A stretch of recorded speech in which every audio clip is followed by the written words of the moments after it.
له ولسمشر ټرمپ څخه په سپینې ماڼۍ کې په یوې خبري غونډه کې د افغانستان په هکله د پوښتنې په ځواب کې چې که امریکایي ساتل له افغانستان څخه ووځي طالبان به له افغان حکومت څخه واک ونه نیسي. که تاسو پوهیږئ په پای کې باید هیوادونه ځان وساتي.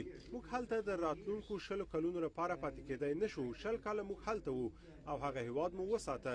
نور موږ هلته نشو پاتې کېدای. په نهایت کې باید هغوی ځان وساتي. تاسو پوهیږئ دا کار باید ډیر مخکې شوی وای، مګر تاسو د یو چا لاسنیوی هم تر یو وخت پورې کولای شئ. موږ باید بیرته خپل هیواد ته پاملرنه وکړو.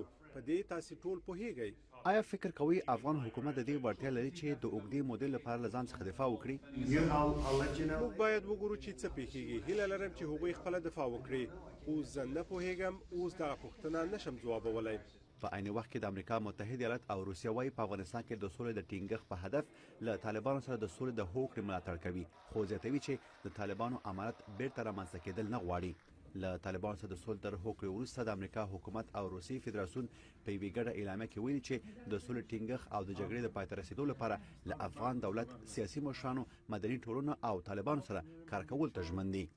اعلامیه وايي نړیوال ټولنه او ملګري ملتونه د افغانستان اسلامي امارت په رسمیت نه پیژني او همدارنګه نړیوال ټولنه د افغانستان د اسلامي امارت بیا رامنځته کېدل نه غواړي. په دغه اعلامیه کې سولې ته د رسیدلو لپاره د بین الافغاني خبرو ترسره کېدو باندې ټینګار شوی دی.